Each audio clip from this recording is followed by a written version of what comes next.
In the late 1940s, Russian researchers conducted an experiment that would later be erased. From all official records, 5 prisoners were offered freedom if they agreed to participate in a scientific study.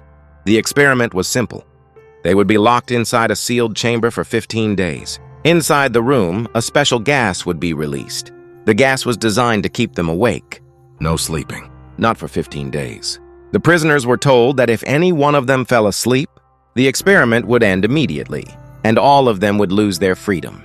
There were no cameras inside the chamber, only microphones. The scientists said the gas was harmless. They lied.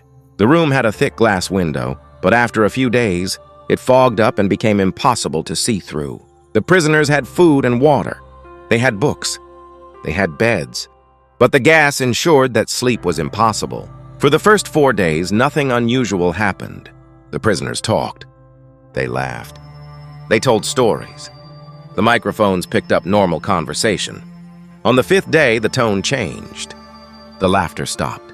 One of the men began screaming. He screamed continuously for hours. His voice slowly grew weaker, until he could no longer scream at all. The scientists were confused. They assumed his vocal cords had ruptured, but something was wrong. The other prisoners did not react. They did not try to help him. They did not speak. They simply listened. On the 6th day, another prisoner began screaming, then another. Soon, 3 of the 5 men had lost their voices. They screamed until there was no sound left in them. The remaining 2 prisoners stayed silent. The microphones picked up nothing but breathing. On the 9th day, one of the silent prisoners spoke. His words froze the scientists. "I no longer want to be freed." The scientists replayed the recording. They thought they misheard, but the message was clear. The prisoners no longer wanted freedom. On the 10th day, the microphones went completely silent. No breathing, no movement, nothing. The scientists debated what to do. The experiment was supposed to last 15 days, but they feared all 5 men were dead. Using the intercom, one of the researchers spoke. "If you are alive, speak." A voice answered, calm, emotionless. "We no longer want to be alive." The scientists waited. Minutes passed. Then hours. No sound came from inside the chamber. The microphones were working. They could hear static, but no breathing, no movement. On the 11th day, the researchers made a decision. They used the intercom again. "If you are alive, identify yourselves." A voice responded. It was not the same voice as before. It sounded calm, almost peaceful. "We no longer want to be freed." The scientists felt fear for the first time. They demanded that the prisoners cooperate. There was no response. On the 13th day, the researchers prepared to end the experiment. But there was a problem. Opening the chamber would release the gas. The soldiers refused. They did not want to enter the room. Finally, one soldier agreed. The chamber was flushed with fresh air. The metal door was slowly opened. What they saw inside changed everything. 4 bodies were lying on the floor. One prisoner was still alive, barely. The dead men did not look normal. Chunks of flesh were missing. Their faces were torn. Their bodies were mutilated. There were no signs of struggle. It looked as if they had done this to themselves. The walls were stained with blood. The floor was covered in pieces of skin and muscle. The living prisoner was unrecognizable. His ribs were visible. His organs were exposed. But he was breathing. The soldiers vomited. The scientists stood frozen. They asked the prisoner what happened. He slowly turned his head. His eyes were empty. "We did this to ourselves," he said. "Why?" a researcher asked. The prisoner smiled. "We were awake." The living prisoner was removed from the chamber. The gas was fully cleared. Fresh air filled the hallway, but the damage was already done. Doctors examined the prisoner. They were shocked. His body had lost massive amounts of muscle and skin. His organs were visible. Yet he was still alive. More than that. He was alert. His eyes followed every movement in the room. The doctors tried to give him sedatives. They failed. The drugs had no effect. They tried to make him sleep. He refused. When they forced his eyes closed, he screamed. Not in pain, in fear. He begged them not to let him fall asleep. The scientists asked him questions. They wanted to understand what the gas had done. "What are you?" one doctor asked. The prisoner looked at him. "I am you," he said. I am what wakes up when you refuse to sleep." The room went silent. The doctors exchanged nervous glances. They asked him why they had torn themselves apart. The prisoner spoke slowly. "When we stayed awake, we lost what made us human. There was no pain. There was no fear. There was only freedom." The scientists decided to keep him alive. They wanted answers. They wanted results. They connected him to machines, heart monitors, breathing tubes. The prisoner watched calmly. He did not resist. His heartbeat was steady, too steady. One of the doctors made a mistake. He mentioned sleep. The prisoner's expression changed. He began to panic. His breathing accelerated. His heart rate spiked. "Don't let me sleep," he whispered.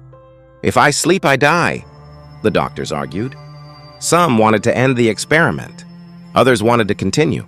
They believed the prisoner had become something new, something important, something dangerous.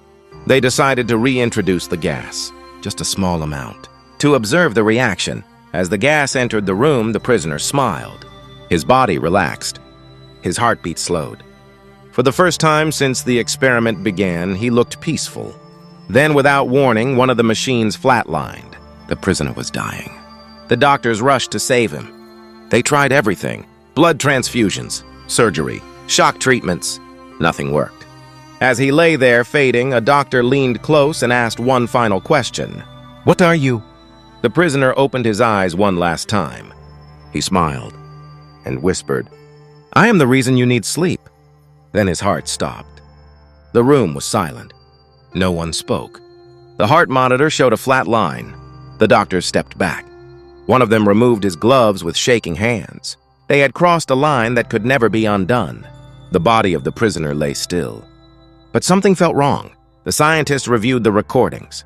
They replayed every scream, every word, every moment of silence. The more they listened, the more disturbed they became. This was not just sleep deprivation. Something else had been awakened. An emergency meeting was called. The higher authorities were informed. They ordered the remaining evidence destroyed. The chamber was sealed. The documents were classified. Everyone involved was warned. If they spoke, they would disappear. But not all of them stayed silent. One of the doctors could not forget the prisoner's words. "I am the reason you need sleep." The sentence repeated in his mind every night. He stopped sleeping. At first it was a choice. Then it was impossible. Every time he closed his eyes, he saw the chamber. The faces. The blood. The smile. Days passed. Then weeks. His colleagues noticed changes. His hands shook. His speech slowed. His eyes became hollow. He began hearing whispers.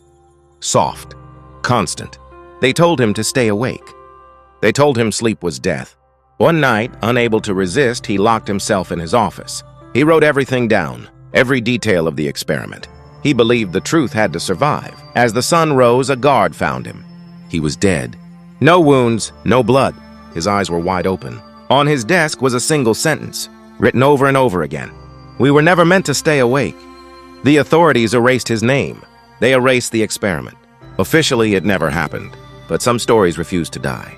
People still report the same nightmare. A man with hollow eyes, a calm voice, whispering one command: stay awake.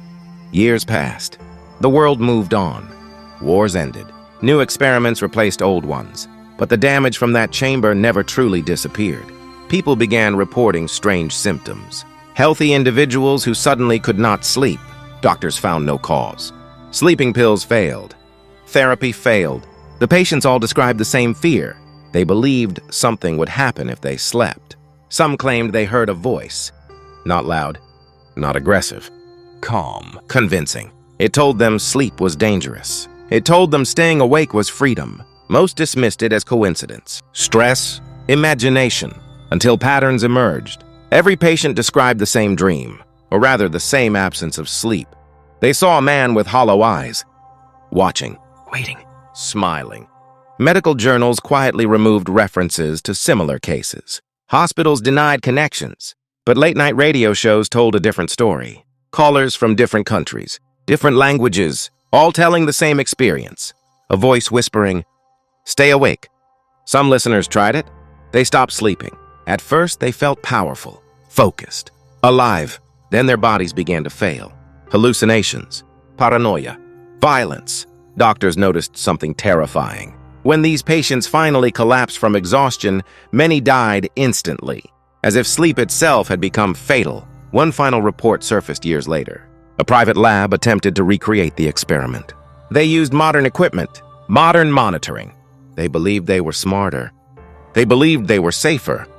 The experiment lasted 3 days. On the 4th day, all monitoring equipment failed at the same time. The chamber was opened.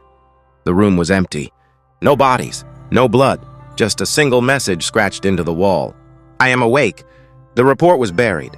The lab was shut down. But the message remained, somewhere, waiting. Because the experiment never ended. It only learned how to spread.